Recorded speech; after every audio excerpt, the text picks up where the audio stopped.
এখনো নড়ছে হৃৎপিণ্ডটা। কবি ইদি আমিন। এই বুকের ভেতর হিয়া করে রাখতে গিয়ে হৃদয় হারিয়ে ফেললাম।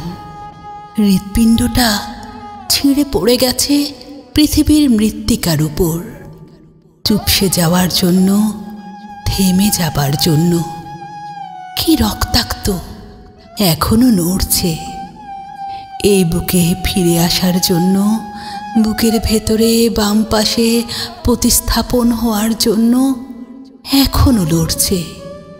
রক্তাক্ত এক টুকরো মাংস ফিরে পাবে কি? নিঃশ্বাস নেই এমন একটা বুক, নাকি আর নড়বে না?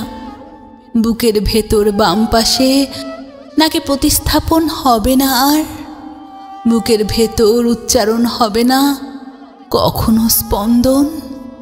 আর শোনা যাবে না তৃষ্ণার্ত হৃদয়ের, ক্লান্ত প্রেমিকের, একটা মানুষের, একজন কবির বুকে, হিয়ার মুখে সুখের ক্রন্দন?